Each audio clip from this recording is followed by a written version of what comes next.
అమావాస్య అనగానే ఆ రోజా అంటూ చాలా మంది పెదవి విరుస్తూ ఉంటారు. తమకు సంబంధించిన ముఖ్యమైన పనుల్ని వాయిదా వేస్తూ ఉండడం కూడా మనం గమనిస్తూనే ఉంటాం. అలా ఏమీ లేదని, అన్ని తిథులకు ఎంతో ప్రాధాన్యముందని అంటున్నాయి మన శాస్త్రాలు.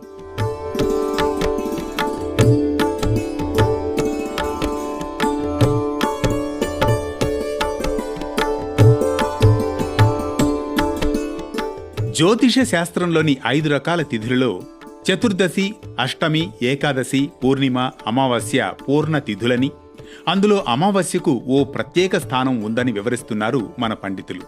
ఇవి పర్వదినాలని, భగవంతునికి ప్రీతిపాత్రమైన రోజులని, క్షేత్రాలకు వెళ్లవచ్చునని శాస్త్రం చెబుతోంది. అమావాస్య నాడు పితృదేవతారాధనకు విశేషమైన రోజని, గృహస్థు ఏకభుక్తిగా ఉండాలని, రాత్రి భోజనం చెయ్యరాదని, దానధర్మాలు విధిగా చేయాలంటున్నాయి మన శాస్త్రాలు.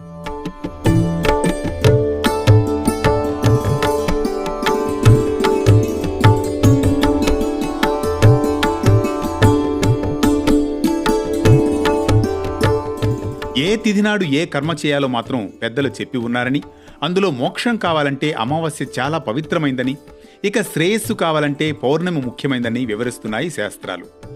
కామ్య వ్రతాలు అంటే తమ కుటుంబ శ్రేయస్సును కోరి చేసే వ్రతాలైన సత్యనారాయణ స్వామి వ్రతం తదితర వ్రతాలు మాత్రం అమావాస్యలో చేయకూడదంటారు. మోక్షం కోరి చేసే వ్రతాలకు, పూజలకు మాత్రం అమావాస్య చాలా మంచిదని చెబుతున్నాయి మన శాస్త్రాలు.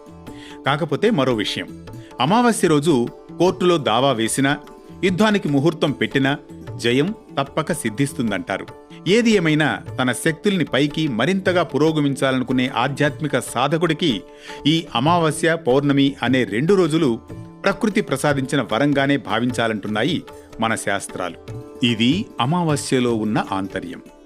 మరో ఆసక్తికర కథనంతో మళ్లీ కలుసుకుందాం. వేటు న్యూస్ పరమార్థంలో.